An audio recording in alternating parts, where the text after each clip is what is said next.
सिंधु संयुक्तं नित्यं ध्यायन्ति योगिनः कामदं मोक्षदं चैव ओंकाराय नमो नमः।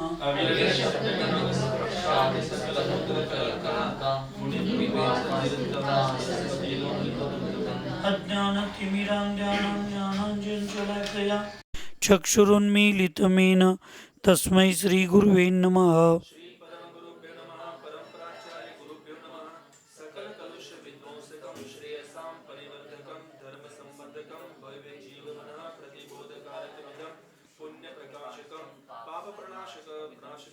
शास्त्रम श्री मरणकंडिका नामधेयम् अस्य मूलग्रंथकर्तार श्री सरस्वती देवासुरग्रंथकर्तार श्री गणधर देवः प्रतिगणधर देवः तेषां वचनानुसारमासाद्यं पूज्य आचार्य श्री अमित गति विरचितम् इदं शास्त्रं श्रोतार सावधानतया शृण्वन्तु।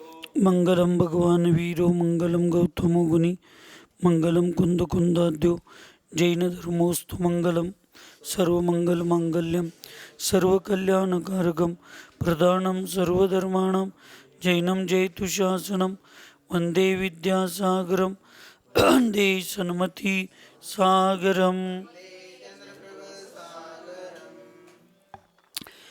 सिद्धाननत्वार्धादिच्च चतुर्धाराधनाफलं क्रमेणां ध्रुवं वक्षे स्वस्वरूपोपलब्धये। पंचपरमेष्ठी भगवान की, अहिंसामय विश्व धर्म की, सिद्धांत शास्त्र की, आचार्य भगवंत अमित गति महामुनिराज की, चारित्र चक्रवर्ती प्रथमाचार्य शांति सागर जी महाराज की, संत शिरोमणि आचार्य गुरुवर विद्यासागर जी महाराज की, शांत मूर्तिवास रत्नाकर आचार्य गुरुवर सन्मति सागर जी महाराज की, 3,9 करोड़ महामुनि राजों की,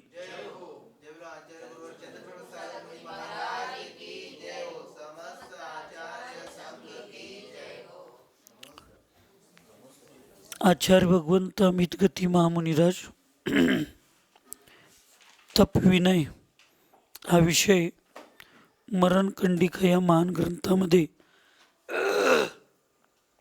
सांगत असताना काल अरती परिचय मध्ये शून्य प्रदेशामध्ये निवास करीत असताना सर्प, सिंह, व्याघ्र, पिशाच आदी च्या बाबतीत भयभीत न होता त्याच्यावर आपल्या अध्यात्माचा, आपल्या सम्यक्त्वाचा विश्वास आणि श्रद्धा ठेवून त्याच्यावर विजय मिळवणं याला अरती परिचयला जिंकणे असं त्या ठिकाणी म्हणतात. आज प्रायश्चित्त हे विषय आपल्याला बघायचं आहे. प्रायश्चित्त करते समय गुरु ने मेरा बलाबल नहीं देखा और मुझे महान प्रायश्चित्त दे दिया. इस प्रकार कोप इस न करना अथवा प्रायश्चित्त तप से उत्पन्न श्रम में संश्लेषित नहीं होना. प्रायश्चित्त आपण आलोचना ज्यावेळी करतो गुरूंच्या समोर त्यावेळेला गुरु एकदा, दोनदा, तीनदा छोटे दोष असतील तर ते लगेच त्याचं प्रायश्चित्त द्यावं. दीर्घ दोष असतील, मोठे दोष असतील तर गुरूंनी एकदा, दोनदा, तीनदा, 1-2 दिवसाच्या अंतरावर त्यांच्याकडून समजावून घ्यायला पाहिजे. गुरु परीक्षा घेत असतात की कालच्या बोलण्यात आणि आजच्या बोलण्यात काय फरक आहे काय, कालच्या भावनेत आजच्या भावनेत काय बदल झालेला आहे काय, असा सगळा विचार करून मग ते भक्तिपूर्वक, श्रद्धेपूर्वक, आस्थेपूर्वक ही आलोचना, हे प्रतिक्रमण चालू आहे काय फॉर्मॅलिटी म्हणून चालू आहे, हे बघतात. 2013ला इथं माझ्या बाबतीत काही शारीरिक अशुभ कर्माच्या उदयामध्ये वेदना झाल्या, त्याचा उपचार झाला. उपचार करून झाल्याबरोबर मी त्या दिवशी आचार्यांना प्रायश्चित्त मागितलं. प्रायश्चित्त मागताना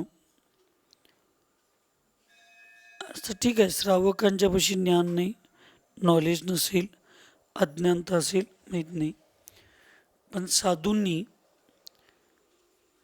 आर्यिकांनी आणि प्रतिमाधारींनी आणि संघातल्या वृत्ती लोकांनी वास्तविक प्रायश्चित्त मागताना आता आर्यिका आणि साधूंना हा नियम नाही हातात नारळ घेऊन येणे, पण आपलं ओरिजिनल श्रीफळ गुरूंच्या चरणात समर्पित करणे. पण श्राविका म्हणजे ब्रह्मचारी, ब्रह्मचारिणी, प्रतिमाधारी वृत्ती लोकांनी नारळ घेऊन आलं पाहिजे. गुरूंच्या जवळ कोण नाहीत हे बघितलं पाहिजे. कोण नाही त्याचा अर्थ स्त्रियांनी एकांतात येणं नव्हे. कोण नाही त्याचा अर्थ असंयमी किंवा असं बाकी कोण नाही. आणि काही गुप्त प्रायश्चित असतील तर ते मग आपलं आपण घेणे, फार गुप्त नसतील तर गुरु प्रसन्न आहेत, त्यांच्या डोक्यात आता कुठला बाकीचा अन्य कुठला विचार किंवा कुठल्या सामाजिक ह्याच्यात कुठल्या विचारात नाहीत असं बघून गुरूंच्या पुढं जायचं असतंय. हातामध्ये श्रीफळ घेऊन निवेदन करायचं असतंय. गुरुस्तुती भक्ती करून अर्घ्य चढवायचं असतंय. आणि मग सिद्ध श्रुत आचार्य भक्ती म्हणून मला एक प्रायश्चित्त घेण्याची इच्छा आहे. माझ्याकडून दोष घडलेले आहेत आणि प्रायश्चित्त घेऊन आपण मला प्रायश्चित्त देऊन मला शुद्ध करावं या भावनेने मी आलो आहे. मी प्रायश्चित्त माझं दोष कथन करू का? परवानगी घ्यायची असते. आमच्यात सवय का लागली, 4 माणसं असतात, महाराज काय तर करत असतात, तवयाचं ते असं घडले, प्रायश्चित्त द्या डायरेक्टच. आणि त्यावेळी मग देणारा गुरु अज्ञानी आणि असं मागणारे श्रावक शिष्य अज्ञानी. तिची एक प्रोसिजर आहे विनयपूर्वक. पहिला त्यांच्याकडून तुम्ही त्यांना निवेदन केलं पाहिजे आणि सांगा म्हटल्यानंतर सांगितलं पाहिजे, किंवा नंतर म्हणले तर नंतर. मग ते 2दा 3दा 4दा तुमची परीक्षा घेत असतात. आम्ही आचार्यांना निवेदन केलं, आचार्य म्हटले 2 दिवसानं. आचार्य 2 दिवसानं म्हटल्यानंतर आपल्यात एक दुर्गुण काय आहे, आता गुरु कधी बोलवतात बघूया आणि मग आपण घेऊया.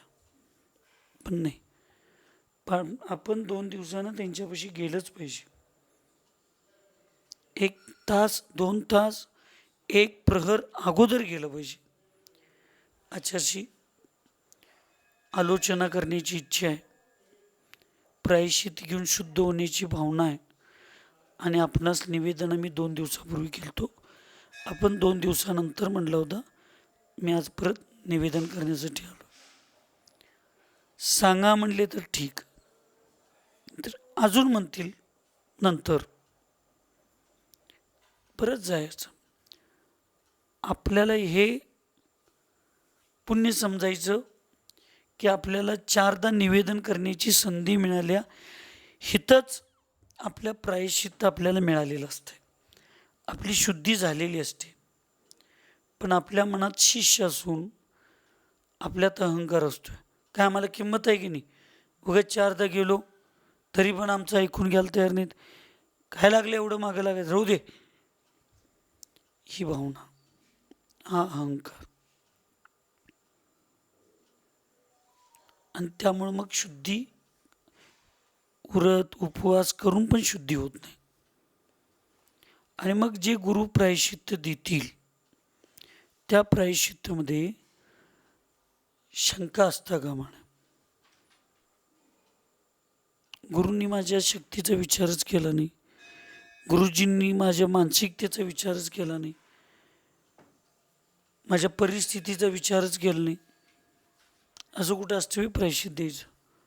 शिष्यांच्याबद्दल त्यांना काळजी नाही? गुरूंच्या प्रायश्चित्तवर आणि गुरूंच्या सूचनेवर शंका घेणारी लोकच गुरूंच्या जवळ राहण्यामध्ये त्यांना घुसमटत असते. आणि ज्यांची गुरूंच्यावर श्रद्धा भक्ती असते ते किती दिवस मी गुरूंच्या बरोबर आहे ह्याच्याशी त्यांचा संबंध नसतो. बाहेर कुठं जाण्याचा विकल्प नसतो. गुरूंनी जा म्हटलं तर जायचं, ये म्हटलं की यायचं. कुठं जाणार आहे विचारायचं नाही आणि आत्ता लगेच येऊ काय असं म्हणायचं नाही. ही आस्था, ही गुरूंच्याबद्दल प्रतिश्रद्धा असते. आणि तो व्यक्ती मग शिवभूती महाराजांच्या सारखा कमी ज्ञानाचा जरी असला, लोक बोलताना त्याला अडाणी म्हणतात. अडाणी असतं तर त्यांना केवळ ज्ञान कसं झालं असतं?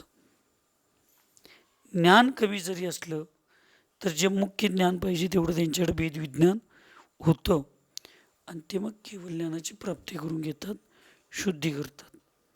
आपल्या मनातही येताच कामा नये. आणि आज मी जे फळ भोगायला लागलोय चांगले,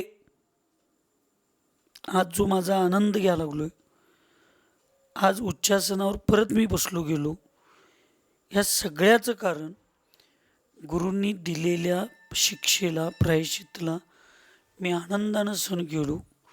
आणि त्याच गुरूंनी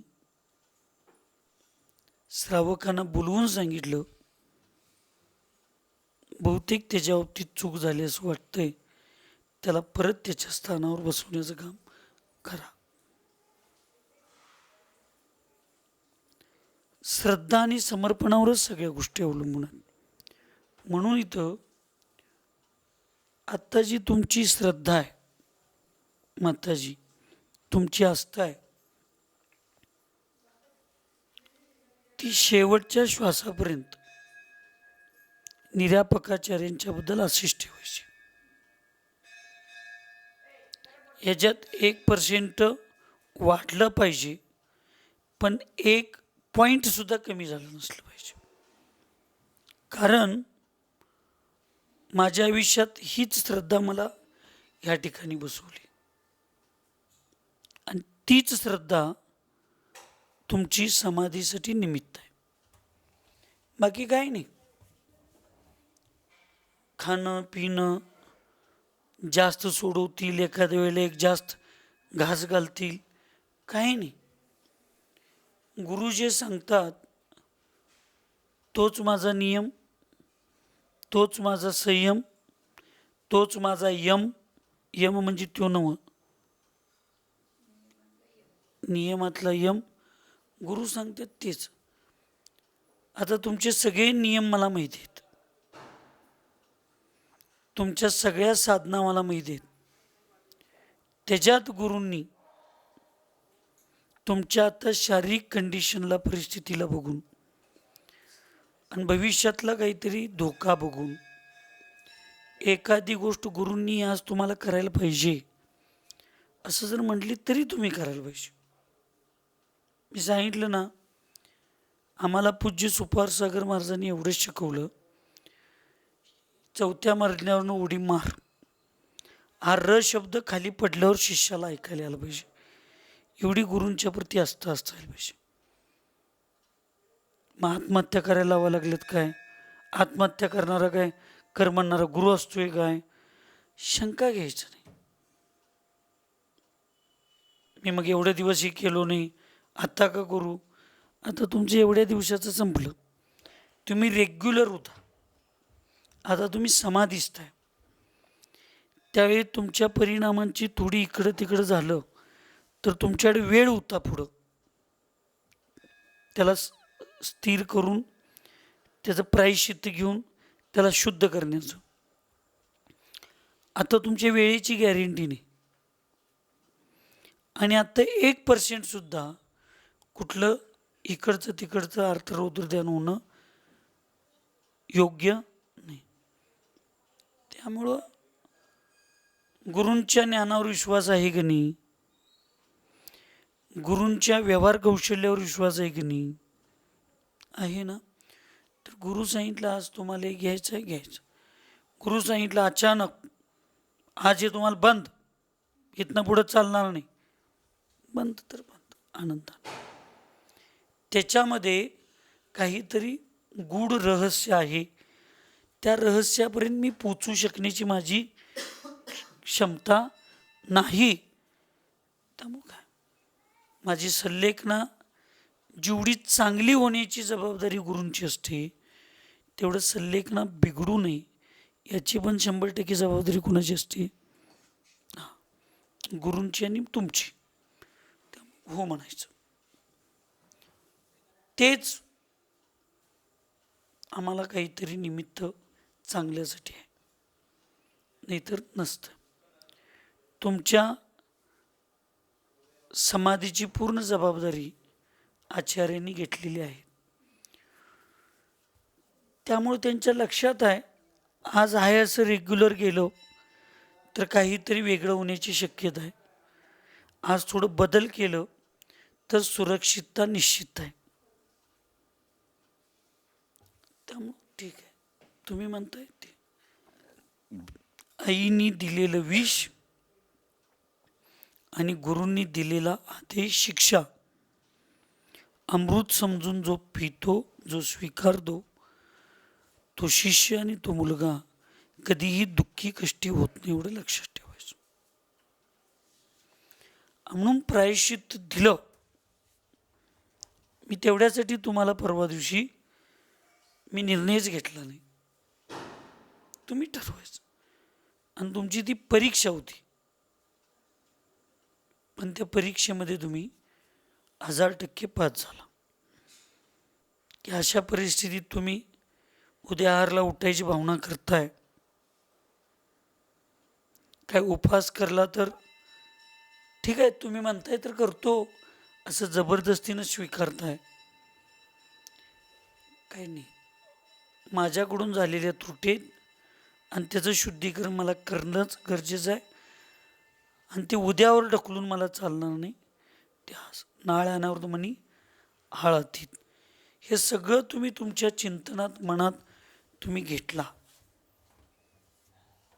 तुम्ही अत्यंत एक प्रामाणिक शपक राजाचं, निश्चल शपक राजाचं जे कर्तव्य आणि जो निर्णय असतोय, सिंह प्रवृत्तीचा निर्णय, तो तुम्ही परवा दिवशी घेतला. त्यामुळे आता मला 50% माझा त्रास कमी झाला. की आता मला लई तुमच्यावर लक्ष ठेवायला पाहिजे असं काय राहिलं नाही आता. कारण तुम्ही आता स्वतःच एवढे दृढ झालात की मला हे करायला पाहिजेच, हे करायला नको, याचा निर्णय घेण्याची अजून तुमच्याकडं मानसिकता, स्थैर्य आहे. असं प्रत्येकाकडं आलं पाहिजे,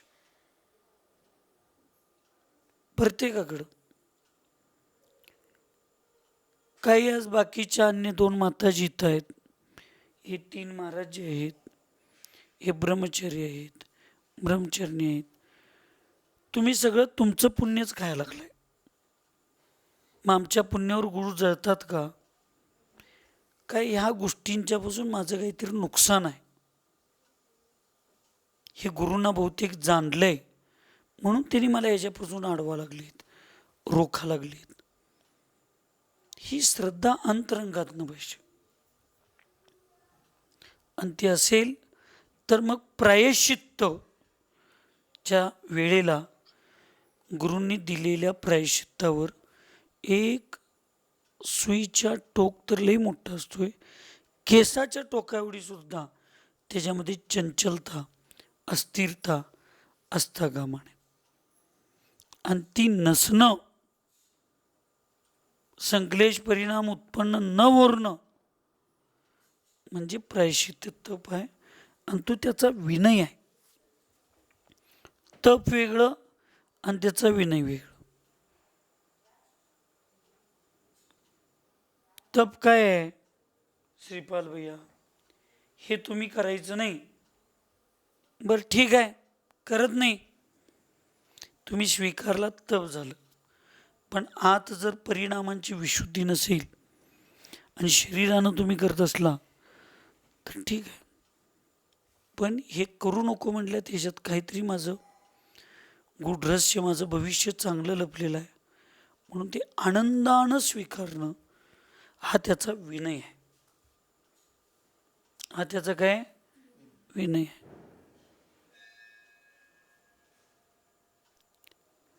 सुखामध्ये सुद्धा नवऱ्याच्या सोबत राहणारी पत्नीच असते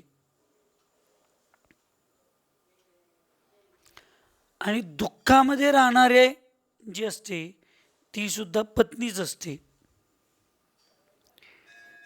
पण सती सावित्री कुणाला म्हणलं?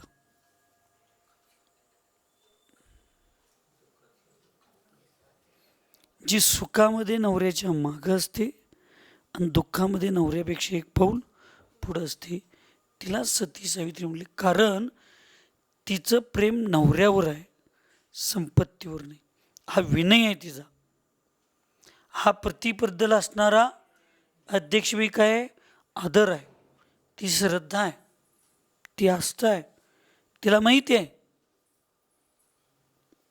की मी जैन आहे, मी भारतीय संस्कृतीत आहे, स्वीकारलो एकदा, आता मला नाकारून जगात कितीही सुख आणि आनंद मिळालं तरी ते माझ्या स्त्रीत्वाचा धोका आहे, तो स्त्रीत्वाचा अपमान आहे.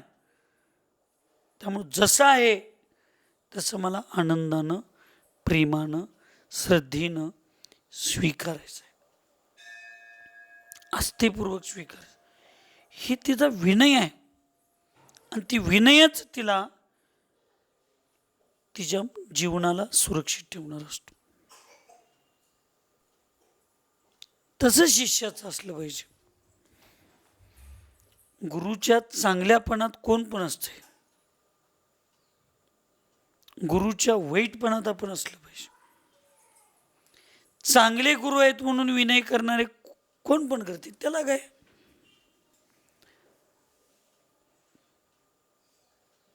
पण गुरूंच्या कडून शारीरिक, मानसिक आणि कर्माच्या उदयात काही गोष्टींच्या स्थैर्य जरी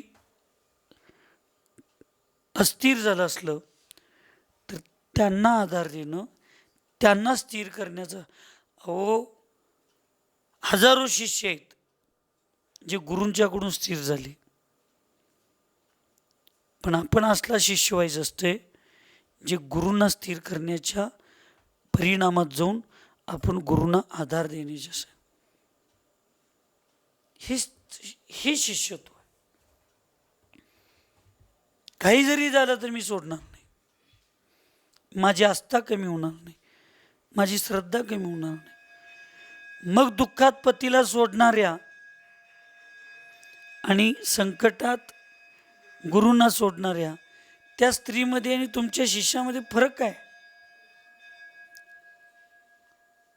काय फरक आहे? काही फरक असू शकत. म्हणून कुठलंही प्रायश्चित्त देऊ दे, कसंही देऊ देत, त्याला आनंदानं स्वीकारणं. हा जो आनंद आहे तो आनंद म्हणजे त्या प्रायश्चित्ताचं काय विनय आहे, तो विनय आहे. म्हणून मी परवा तुकाराम महाराजांचं उदाहरण देताना सांगितलं की ते एवढं धर्म करायला लागले, एवढं धर्म करायला लागले की बायको पोरांची कुणाची काळजीच करणार. सावकारकी बंद केली, इथे बंद केलं, खायला अन्न मिळणार, ती चिडली, त्याने मग गेले. परत 2 दिवसांनी त्यांना आणलं, मग शेतात काम करा, हे करा, ठीक आहे करतो. पण तेवढं असताना सुद्धा तिनं थांबा, 2 दिवस तुम्ही पण खाल्ला नाही, मी पण खाल्लो नाही, 2 गरम भाकरी करतो, खावा आणि मग जावा.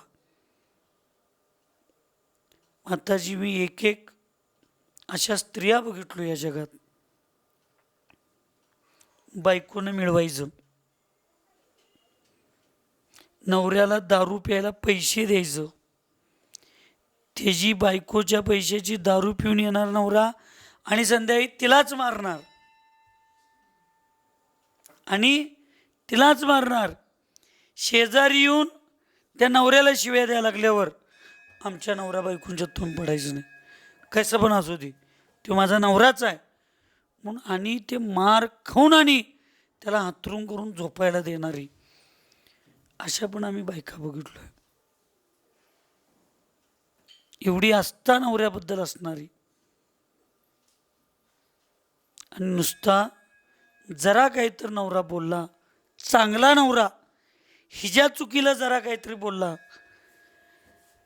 तर त्या नवऱ्याला सोडून जाऊन आईबापांच्या वापर करून घेऊन त्या नवऱ्याला सोडून त्या चांगल्या नवऱ्यासना पोटकी आणि ते पैसे घेऊन इकडं निवंत जगणाऱ्या अशा पण बायका बघितलोय. आणि अशा बायका समाजात सगळ्यात पुढं आहेत. आणि ज्या प्रामाणिक पतिव्रता रूप धारण केलेत त्या बायका शेवटला बसून धर्माचं पालन करतात. हे पंचमकालाचं महात्म्य आहे. म्हणून शिष्यत्व फार महत्वाचं आहे. ज्ञानसागर महाराजांनी काय म्हटलं, बाबा विद्याधर, तुझ्यासारखे लई जण आले, लई जण शिकले आणि लई जण गेले, एक सेकंद लावला नाही. ज्ञानसागर किती चांगले आहेत, ज्ञानसागर किती काही माहीत नाही, 1 तासाचा संबंध पण ऐकून विद्वत्ता माहीत होती. त्या ज्ञानसागर महाराजांच्या समोर तो विद्याधर बसतो आणि म्हणतो, तुमच्या जीवनात असा कुठलाही अनुभव भविष्यात माझ्या बाबतीत येणार नाही का, आजपासून माझा आजीवन वाहनांचा त्याग, मी तुम्हाला सोडून जाणार नाही. ती आस्था बघून ज्ञानसागरांनी शिकवलं, मग ती विद्यासागर झाले. कुठल्या तंत्रानं कुठल्या मंत्रानं आणि ज्ञानसागरांच्या हातनं डोक्यावर तांदूळ पडलं म्हणून ती विद्यासागर झाले नाही. ज्ञानसागरांच्या गुरूंच्या जीवनात एवढं हृदय समर्पित केलं म्हणून ती विद्यासागर झाली. म्हणून आचार्यशींना एकदा आचार्यशींनी म्हणले की ज्ञानसागरांनी मला एवढं दिलं पण मी तुम्हाला काही देऊ शकत नाही, हे माझं म्हणजे माझी कमतरता आहे. ते 99% प्रणम्य सागर असतील असं वाटतंय. त्यांनी बहुतेक त्या सभेमध्ये आचार्यशींना म्हणले, तुम्हाला जेवढं ज्ञानसागरांनी दिलं त्याच्या 1000 पटीनं तुम्ही आम्हाला दिलाय, पण तुम्ही जे ज्ञानसागरांच्या जीवनात तुम्ही जे समर्पण केला त्यातलं 10% सुद्धा समर्पण यदा कदाचित आमचं नसेल. म्हणून ज्ञानसागरांच्या पेक्षा तुम्ही श्रेष्ठ आहात, पण विद्याधरासारखी समर्पणाची वृत्ती आमच्यात नाही, म्हणून आम्ही इथंच बसलोय आणि तुम्ही तिथं आहे. हे स्वीकारण्याची सुद्धा क्षमता शिष्यांच्या मध्ये असणं फार कठीण आहे. म्हणून प्रायश्चित्त घेतल्यानंतर त्याच्याबद्दल आनंद आणि उत्साह गुरूंच्या प्रती ठेवणे त्याला प्रायश्चित्त विनय असं म्हणतात. ज्ञान विनय, ज्ञान विनय के प्रसंग में क्षेत्र शुद्धि एवं काल शुद्धि आदि के निरीक्षण में गुरु मुझे ही लगाते हैं, इस प्रकार कोप न करना अथवा उससे होने वाले श्रम में संक्लेशित न होते हुए उसे समतापूर्वक सहन करना. शास्त्र नेऊन ठेवा, शास्त्रांचं गुरूंचं आसन लावा, गुरूंचे जिनवानी ठेवण्याचं तिफाई चौरंग ठेवा, ते करा, हे करा. हे ज्ञानासंबंधी क्लास आहे, क्लासचं नियोजन बघा, क्लास शिकवा किंवा अन्य ज्ञानासंबंधी जेवढ्या गोष्टी आहेत. मी एकटाच हवी संगत, सगळं मीच करायला. उलट आम्हाला वाटायला पाहिजे की गुरु एवढं सगळ्यांच्यात मलाच का सांगितले. मला ज्या दिवशी आचार्यश्रींनी नेमावरमध्ये चिकित्सालयाबाबतीत नितीन शेठ मला आचार्यश्रींनी अशी सूचना दिली की तुम्ही असं एक दक्षिणेत चिकित्सालय करावं असं मला वाटतंय आणि असं असावं असं वाटतंय. त्या दिवशी असं म्हणजे असं मन भरून असतं की त्यांची एवढी रती महारथी शिष्य सगळे तिकडं असताना माझ्यासारख्या एक क्षुल्लक, माझ्यासारख्या एक साध्या अडाणी साधूला का बरं असं आचार्य म्हटले असतील. मी किती सौभाग्यशाली आहे. करीन नाही करीन तेवढी माझ्यात ताकद असेल नसेल, ते होईल नाही होईल मला माहीत नाही, पण मी स्वतःला एवढा सौभाग्यशाली समजलो की आचार्यश्रींनी मला आदेश दिला, सूचना दिली. आता पुढल्या सेकंदात माझं मृत्यू आलं, माझं आयु आलं, मी संपलो तरी मला काही विकल्प नाही, कारण तेवढ्या योग्य तर गुरूंनी मला समजलं. गुरूंच्या आदेशाला असं तळ हातागत स्वीकारणे, फोड्यागत स्वीकारण्याची मानसिकता असली पाहिजे. मीच दिसतोय काय, मीच करू काय, माझ्या एकट्यानं ठेकाच घेतलोय काय. एक तर गुरु तुझ्यात योग्यता असेल म्हणून आपल्याला तसा आदेश देत असतील, किंवा माझ्यात काहीतरी आळस होत असेल, माझ्याकडून काहीतरी चुका होत असतील म्हणून मला स्थिर करण्यासाठी गुरु मला हे सगळं करत असतील. ज्याच्याच मला फक्त माझ्या चांगल्यासाठीच हे करायला लागल्यात, मला काही जमणार नाही, मला काही ते होणार नाही, माझी किती क्षमता नाही. गुरु म्हणतात राहू दे बाबा, तुझ्यावर अतिभारण रूप करून त्रास आम्ही पाप बांधून घ्यायचं काय नडले. असा भारतात एकही गुरु नाही जो स्वतःचं काम स्वतः करू शकत नाही. असं एकही गुरु नाही. सगळीजण स्वतःचं काम करण्यामध्ये स्वतः सक्षम आहेत, पण शिष्यांना शिकावत, शिष्यांची कॅपॅसिटी वाढावी, शिष्यांचं भवितव्य उज्ज्वल व्हावं, त्यांच्याकडं अनुभव यावेत आणि त्यांनी प्रत्येक परिस्थितीला सामोरे जाण्याची त्यांच्याकडे क्षमता यावी. सेवेचं त्यांच्याना वेड लागावं आणि आपल्या माघारी आपला शिष्य सर्व कार्यात सक्षम असावा म्हणून ते आपल्याला शिकवत असतात, ट्रेनिंग देत असतात. आपल्याकडे किती कॅपॅसिटी सांभाळण्याची आपल्याकडं क्षमता आहे याचा अंदाज घेत असतात. त्यामुळं आपण आपली क्षमता न लपवता आपण करावं असं वाटत नाही आज माताजी कोणाला, खरंच वाटत नाही.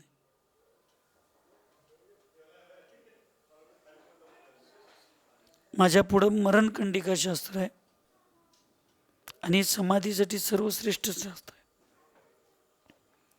आचार्य सन्मती सागर महाराजांनी 2009ला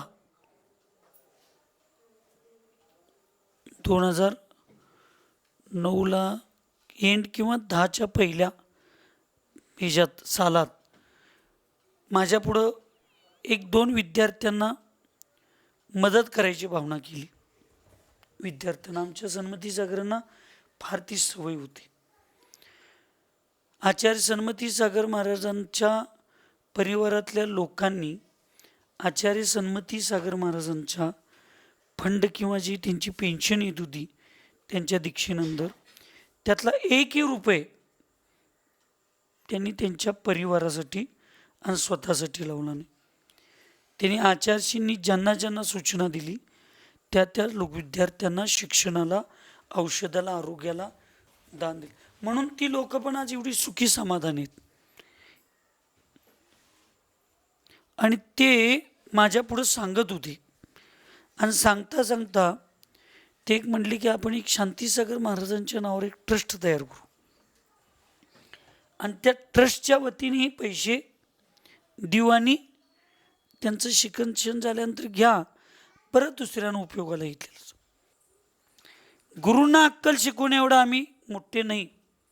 हे विद्वान लोकांना, ज्ञानी लोकांना आणि अतिउत्साही शिष्यांना लक्षात येत नाही. आणि त्यावेळी त्यांच्याजवळ अत्यंत विद्वान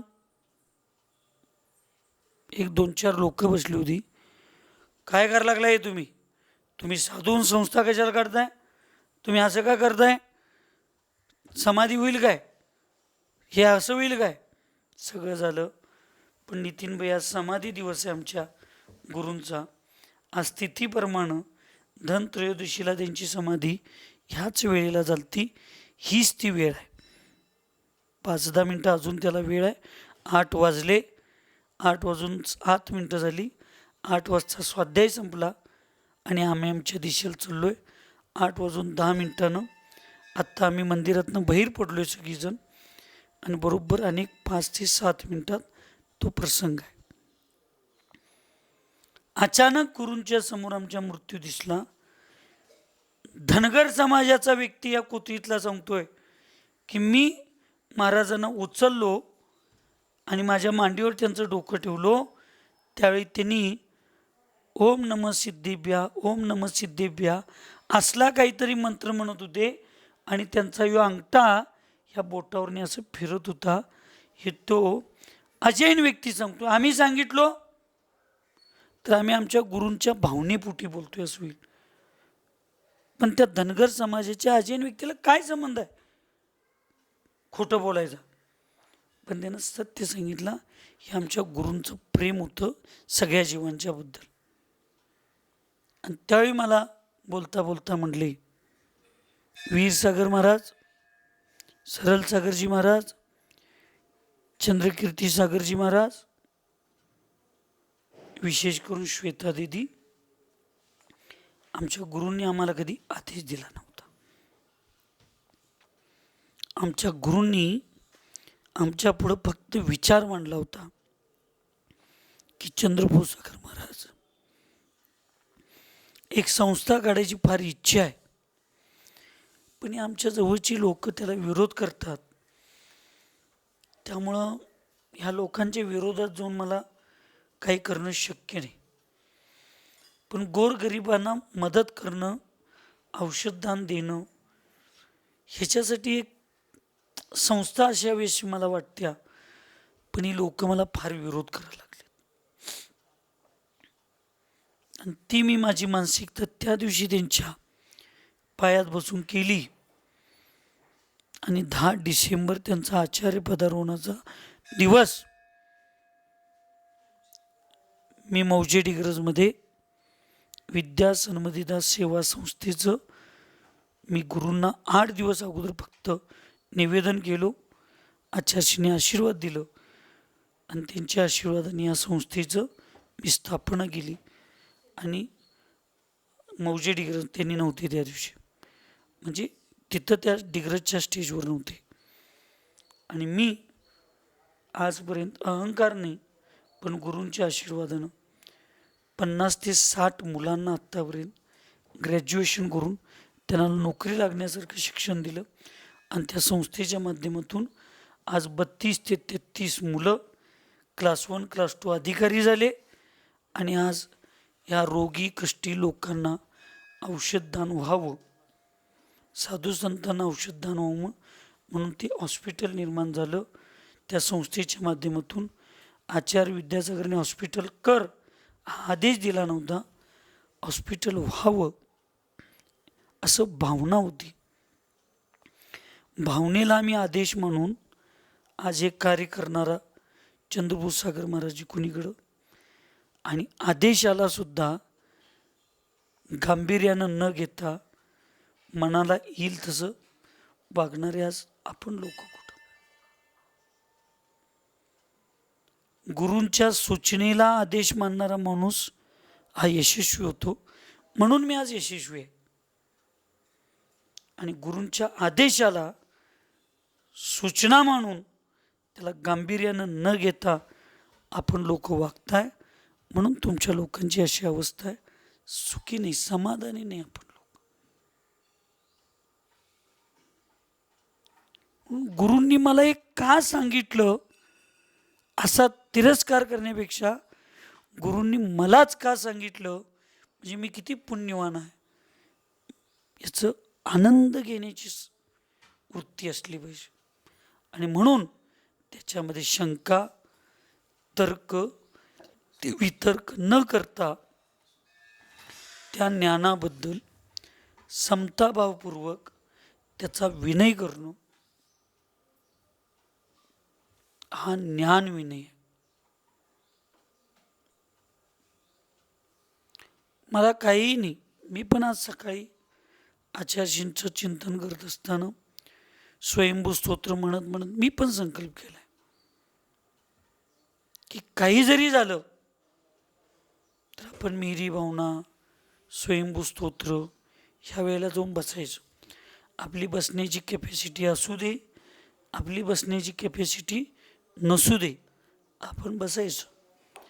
त्याच्यामुळं समाज जुडू दे, अथवा मी समाजाला वेळ नाही दिलो, त्यावेळेला मी माझंच करत बसलो तर समाज तुटू दे, काही होऊ दे, पण आपण आपलं काम आपण करायचं. कारण ह्या गोष्टीमध्ये किती ताकद आहे ते आम्हाला माहिती आहे, पण ती श्रद्धेपूर्वक आम्ही स्वीकारायला पाहिजे. म्हणून ज्ञानाची साधनं, ज्ञानाविषयी ज्यावेळी गुरु आपल्याला सूचना देतात, गुरु आपल्याला सांगतात, त्यावेळी गुरूंच्या शब्दाला आपण आशीर्वादाने आपली ती योग्यता समजून आपण ते करायला पाहिजे. पण त्याच्यापासून टाळाटाळ आणि त्याच्यापासून लांब जाण्याचा प्रयत्न ज्यावेळी होतो त्यावेळी आपल्याला पुण्य मिळण्याची आणि कर्मनिर्जरा करण्याची आणि ह्या बाकीच्या सगळ्या गोष्टीचं एवढं गुरु आपल्याला संधी देऊन सुद्धा आपण टाळाटाळ करत असेल तर तो ज्ञान अविनय होईल, तो विनय होणार नाही आणि त्याचं फळ मग आपल्याला भविष्यात भोगावं लागेल. म्हणून असं कोणतंही मनात विकल्प न करता ज्ञानासंबंधीचा आदर ठेवणं आणि गुरूंच्या ज्ञानासंबंधीच्या सूचनेचं उत्साहपूर्वक पालन करणं हे ज्ञान विनय आहे. दर्शन विनय, दर्शन विनय के प्रसंग में सन्मार्ग से गिरते हुए को उठाना या स्थिर करना बड़ा कठिन है. जब अपने मन को भी सरल या संबोधित करना कठिन है, तब दूसरों का तो कहना ही क्या. इस प्रकार के संकल्प विकल्प न कर उस श्रम को समतापूर्वक सहन करना. दर्शन याचा अर्थ इथं सन्मार्ग घेतलं आणि सन्मार्गाचाच अर्थ सम्यक्त्व आहे. सम्यक्त्व सोडून जे आहे तो सगळं उन्मार्ग आहे, कुमार्ग आहे. सम्यक्त्व एकच सन्मार्ग आहे. सम्यक्त्वाला सोडून सगळा उन्मार्ग म्हणा, कुमार्ग म्हणा, दुष्मार्ग म्हणा, काय म्हणायचं म्हणा. जगाच्या अपेक्षेनं तो मार्ग व्यवस्थित असेल, पण आत्म्याच्या आणि अध्यात्माच्या अपेक्षेनं सम्यक्त्व सोडून बाकी सगळं संसार मार्गच आहे. त्यातल्या काही मार्गामुळं सांसारिक सुख मिळेल तो भाग वेगळा, पण आत्मिक सुखासाठी सर्वश्रेष्ठ आहे तो सन्मार्ग, सम्यक दर्शनच आहे. आणि त्यामुळं अशा सम्यक दर्शनामध्ये गिरणाऱ्या जीवांना उठवणं, त्यांना स्थिर करणं फार कठीण आहे असं समजून माझं मलाच काय कळणार आणि त्याचं कवा करत बसू असं न म्हणता आपल्यासमोर कोण सन्मार्ग सुटत असेल तर आपल्या शक्तीप्रमाणे त्याला सन्मार्गामध्ये स्थिर करण्याचा प्रयत्न करायचा. पण दुसऱ्याला सन्मार्गामध्ये स्थित करायला जाऊन आपला सन्मार्ग सुटू नये, आपलं सम्यक दर्शन सुटू नये याच्याकडे लक्ष देणं फार महत्त्वाचं आहे. जिद्दी और हट्टी दोनों का प्रयोजन एक ही. जिद्दी और हट्टी दोनों का प्रयोजन एक ही, पर अंतर बहुत. जिद्दी अपना विवेक कभी खोता नहीं और हट्टी के पास कभी विवेक आता नहीं. आम्हाला पण वीरसागर महाराजजी फार वाटते या भारतवर्षातले सगळे साधू सुखी राहावेत, समाधानी राहावेत, आनंदी राहावेत आणि आपल्या आपल्या घरट्यामध्ये सुरक्षित असावेत. आपल्या आपल्या जीवनामध्ये क्षमतापूर्वक सामर्थ्यपूर्वक त्यांनी जगामध्ये जगावेत हे आम्हालाही 100% वाटते.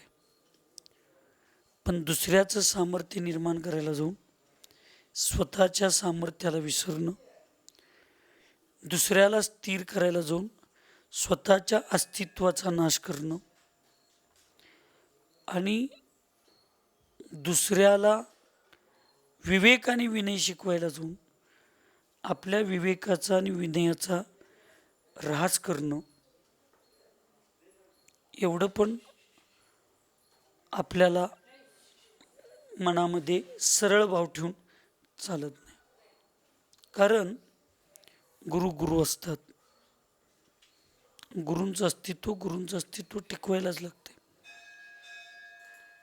आज आम्हाला काही इच्छा नाही उंचावर बसावं, सिंहासनावर बसावं.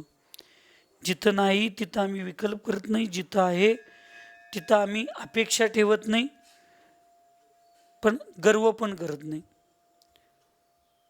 आम्हाला पण फार वाटतं आपण सगळे साधूच आहोत तर आपण सगळी एकसारखंच राहावं. पण शेवटी काही पदाच्या गरिमा असतात. त्या गरिमेला सोडून आपण आपलं जीवन जगून चालत नाही. नसेल तर त्या पदाप्रती आमच्याकडून झालेला तो अविनय.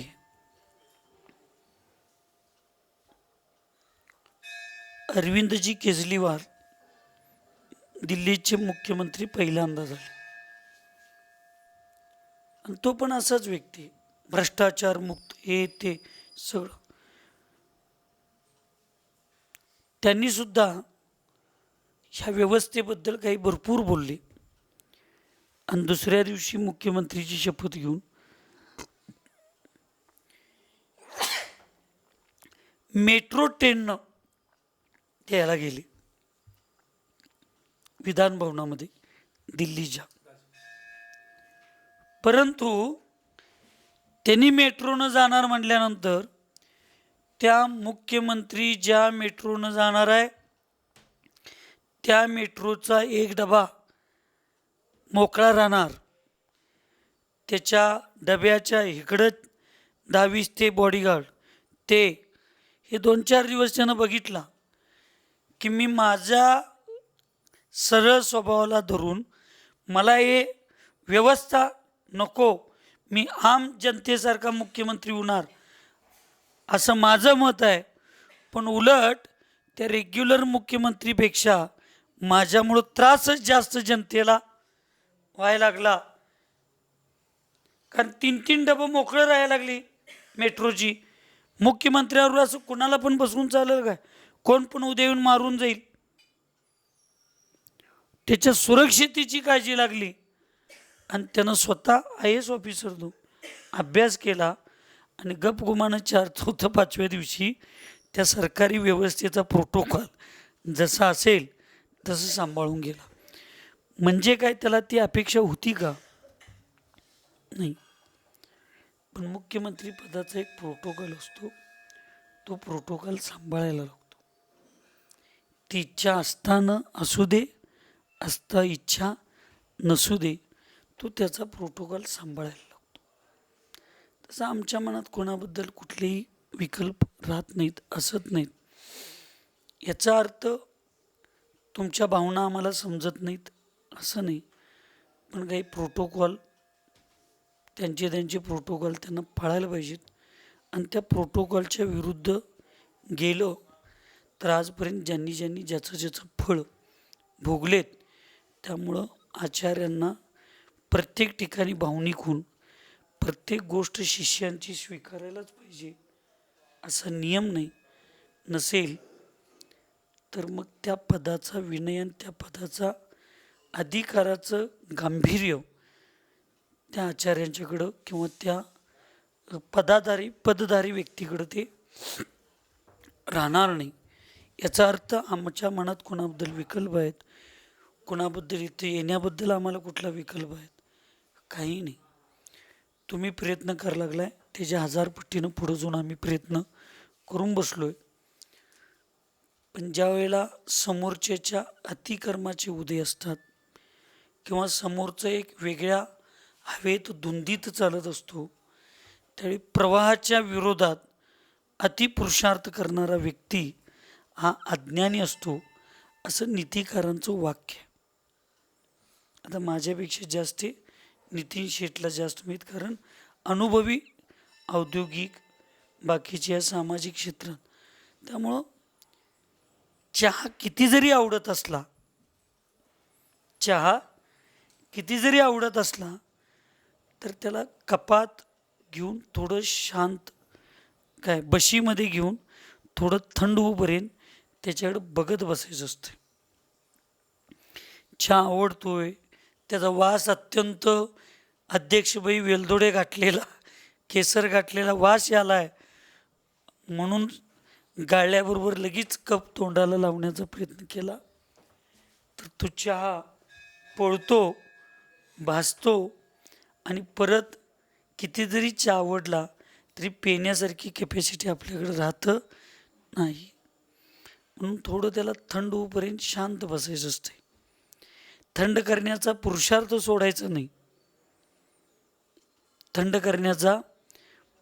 सोडायचा नाही, पण अति प्रेम पण दाखवायचं नाही, नाहीतर तोंड आणि जीभ भाजल्याशिवाय राहणार नाही, असं दर्शन विनय सांगते. मी तुम्हाला काय सांगायला लागलो असं समजू नका. शास्त्र काय सांगते, सन्मार्गामध्ये विचलित होणाऱ्या व्यक्तीला मी एकट्यानंच ठेका घेतलाय का असं म्हणायचं नाही, पण त्याला स्थिर करण्याच्या नादात आपण कधी अस्थिर व्हायचं नाही, याच्याकडं सुद्धा लक्ष असणं अत्यंत गरजेचं असतं.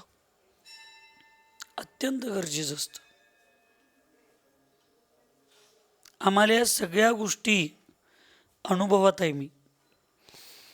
तुम्ही माताजी लोकांनी असं कुणीही समजू नका चंद्रपूर सागर महाराजांनी लग्न केलं नाहीत म्हणजे त्यांना संसारातलं काही माहीत नाही, त्यांना संसारातलं काय कळत नाही.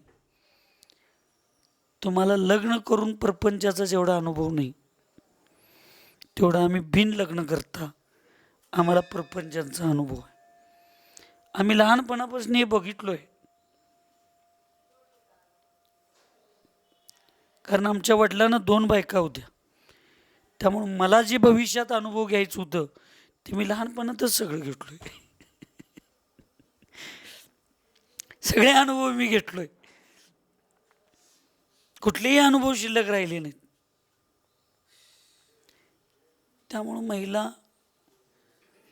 समोर काय बोलतात, माघारी काय बोलतात, कसं व्यवस्थित इकडं म्हणजे आपल्या स्वतःला सुरक्षित ठेवून एकमेकाला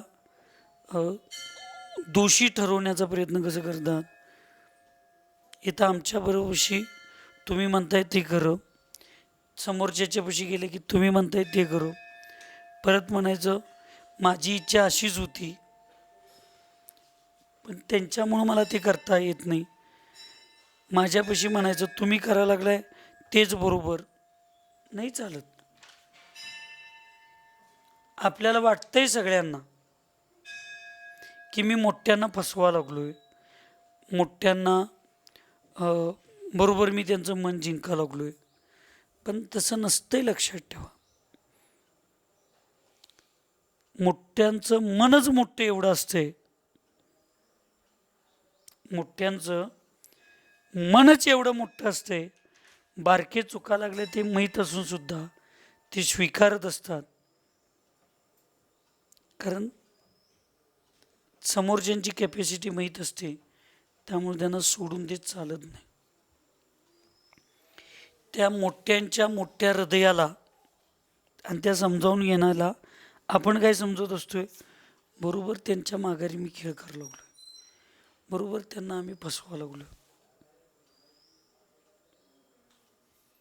असं होऊ शकत नाही. म्हणून सन्मार्गामध्ये, दर्शन मार्गामध्ये अस्थिर झालेल्या लोकांना स्थिर करण्याची संधी मला मिळते.